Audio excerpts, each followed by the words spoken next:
Well, hello everyone. This is Carrie back take two today. I realized I was not charged up. If you were here just a few seconds ago, I sort of went like out. So I don't even know if I'm running two videos or one video right now. But we are going to get started with Christmas language arts. But before we do that, a couple things. Number one, if you are here, or even if you're watching the replay, when we think of language arts, we're talking reading, writing, grammar, spelling, all the language, and speech, because I'm going to talk about some speech speaking things. Um, write something down. Two questions. You can choose which one. Number one, what's your favorite Christmas book? It doesn't have to be it could be a kid's book or it could be an adult book. I like Jan Karen's books as well. Number two, well, I had another question, but it sort of escaped me. Reading, writing, grammar, and spelling.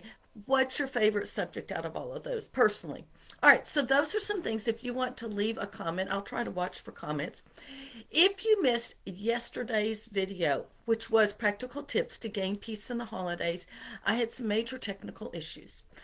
Today I actually posted that video here. It ended up on my homepage. No idea how. It was supposed to be on the homeschool page and not the group, and then stream here, and it didn't work. So I'm gonna have to do some testing.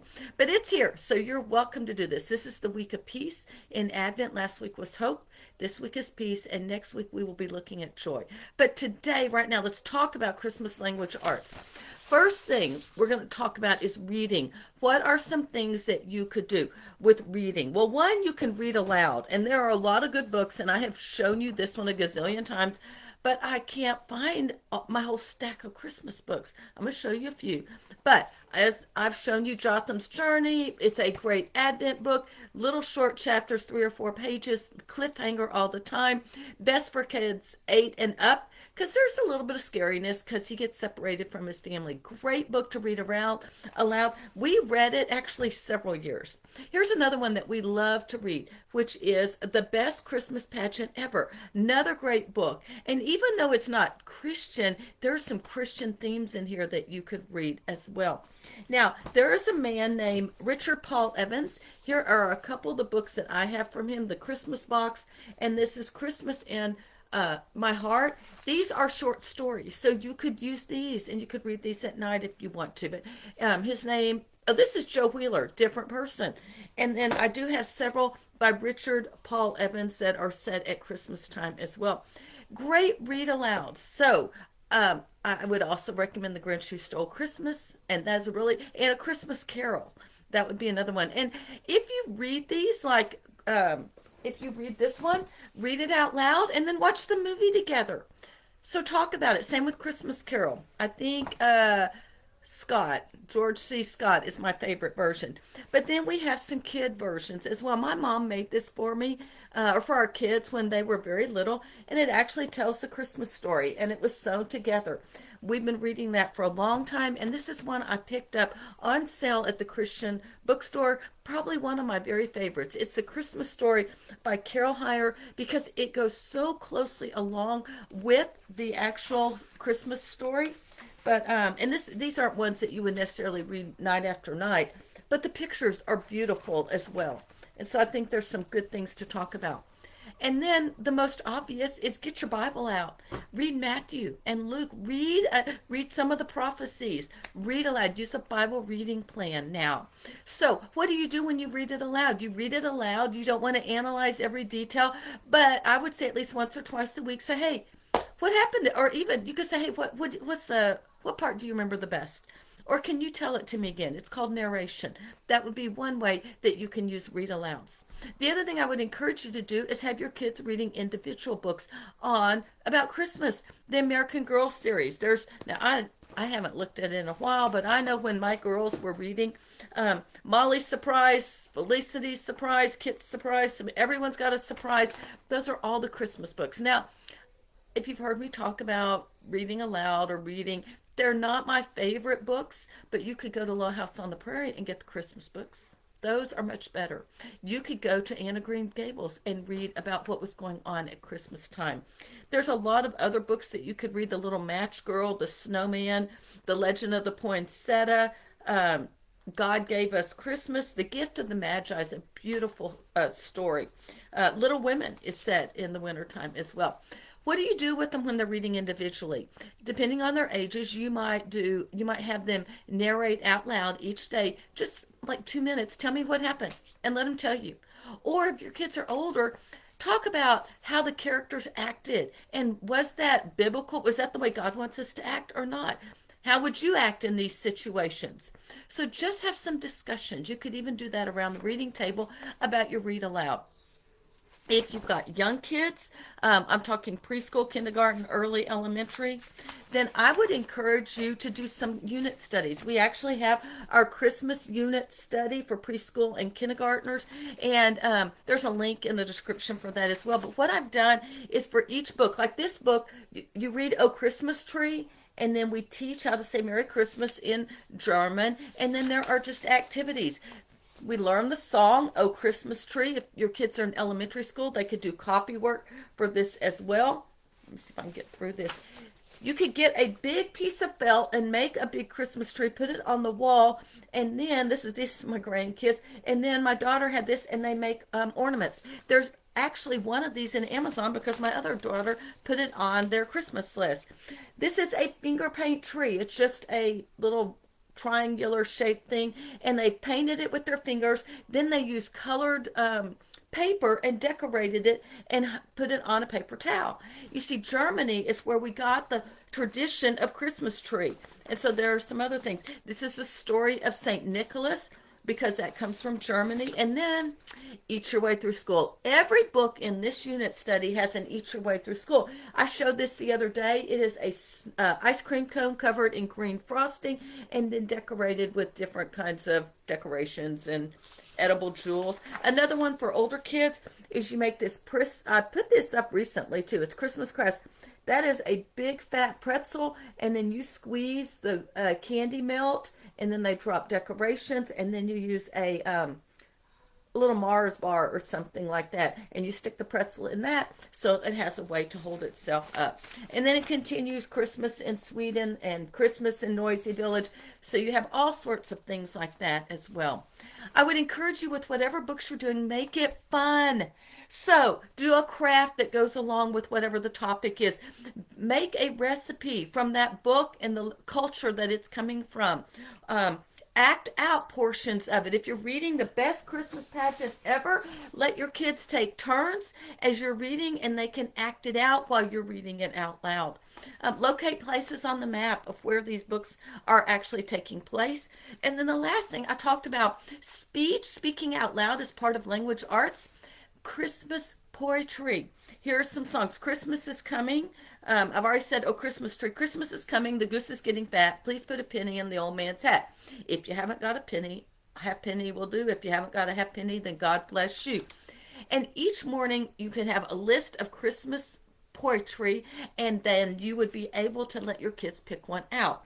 I believe we have those in our Christmas Around the World unit study. That is something that's included in that as well. So that's all reading. Let's talk about writing. Got a big mess right there.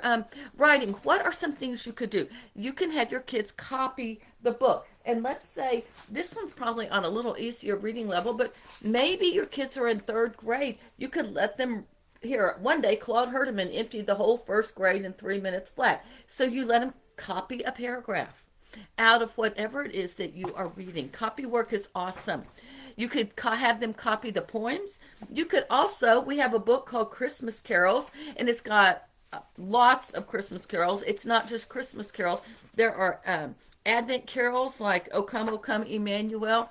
There are a lot of Christmas carols, like about 15. And then we even have Epiphany carols, like Fairest Lord Jesus, Good King Wenceslas, some ones that you could do afterwards. And those would be things that you could do as far as copy work. And you could use this also to sing out loud and practice singing and enunciating your words. You can do narration, and maybe your child narrates back what they actually read about or what we read about together, and then let them go and write one paragraph, and that's a written narration, and that would be something that they could do. Older kids could keep a reading journal. If you read that book, The Gift of the Magi or The Christmas Box, let them write their opinion about what's going on, and that will cause some critical thinking, and keep a reading journal on that. You could let them rewrite it in their own words. That would be a formal writing lesson that might take a whole week. I also have some things called Christmas writing prompts. Maybe you give them a writing prompt each morning, and you turn the timer on and you let them write about this. These have elementary, middle school, high school essays that you could write. So you can tie everything in writing around Christmas as well.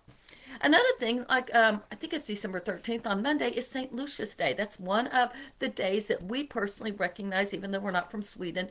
But my daughter Gentry loved, oh, I think it's not Felicity. I can't remember which American girl it was, but the one that was in the Midwest, and they were from Sweden. And so she would dress up like Saint Lucia, and she would make rolls for her brother and sister, and deliver them to them in bed that morning. So that was fun. You could read about Saint Lucia's story and then write it in your own words. In our We have a book called Holiday Writing Lessons, but you don't have to get these. It just simplifies it if you get it. But one of our lessons in Holiday Writing Lessons is St. Lucia's story. It gives the assignment. It tells you what tools your kids are going to use. This is going to go into different things. They are going to be writing a paragraph about this. Here's one story about St. Lucia, and this is a 3-paragraph narrative story, and it tells you exactly how to do this. They're going to write an outline.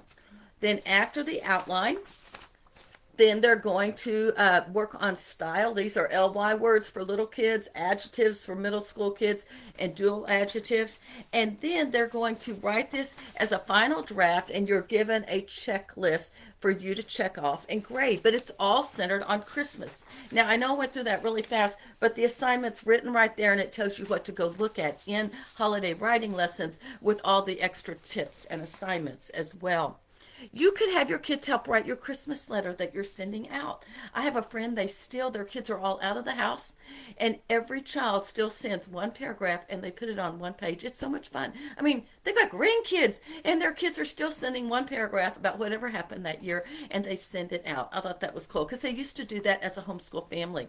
Maybe another thing you could do is after Christmas, write thank you notes in our holiday writing lessons. There's a whole section in here in November about writing thank you notes. I am going to just show a little bit about this.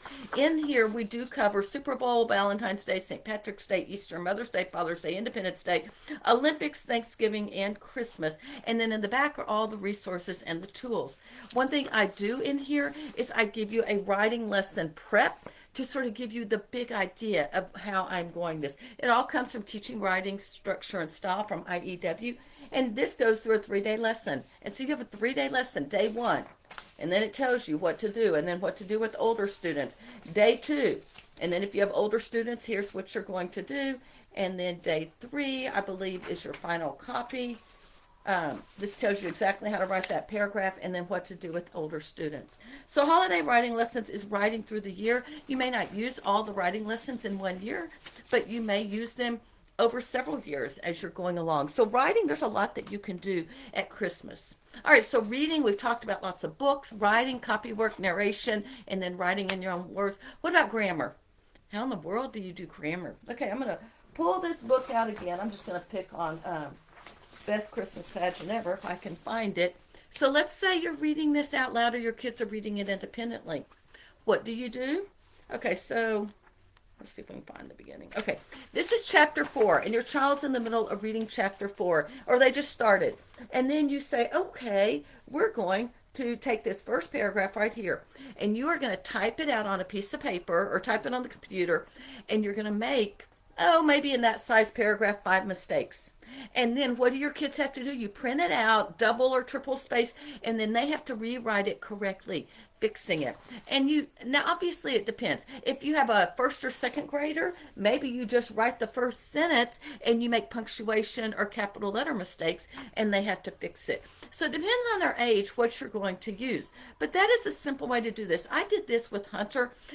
He was reading about Derek Jeter, a baseball player, and I actually made our own grammar exercises. So that's something you can do. Finally, what about spelling? All right, so a few different things you could do. You could just list all sorts of December words and work on them. You could list Christmas words and Advent words, books that you're reading, and just find words that are at their level that they need help spelling. I would say over 2 weeks, maybe pick 20 words that you're going to work on, depend, like for third and up. Um, Practice spelling them out loud, practice spelling them in the car, practice spelling them while you do the dishes, wherever you want to practice. And then play games. Now, I don't have anything to show you. I didn't have that much time. You could play hangman for a spelling and use your Christmas word. You could scramble up all the letters and use the Scrabble tiles, or even just cut out letters on paper and say, okay, spell this word, and they have to go find them all. Or what's even fun is magnets. Get on the refrigerator, let your kids stand at the refrigerator, and while you're cooking dinner, you call out spelling words, and they have to spell it correctly on the refrigerator. Another thing would be clothespins. Get a whole set, go to the dollar store and buy a whole bunch of them. Put letters on all the clothespins, and then when it's time, you might get an index card. Like pretend like this is an index card, and they have to clip the clothespins on and make it fun, and they spell the words that they are learning with that. Another thing would be kinetic sand spelling. They could actually draw it all out, or you could have kinetic sand in your Scrabble letters, and they have to put the letters in the sand in the correct order. There's lots of fun ways. You can play tic-tac-toe and have two teams. And if you spell this word correctly, you get to put an X. And if you don't, then you don't get your turn, and the next one gets it. And they have to spell the word correctly. You could even go to the dollar store and get Christmas ornaments, those little balls, and put a whole bunch of them out with all the different letters, and then let them line the line the ornaments up in correct alphabetical, or not alphabetical order, although that would be another thing. You could let them get all their Christmas ornaments and put them in alphabetical order. That is language arts as well.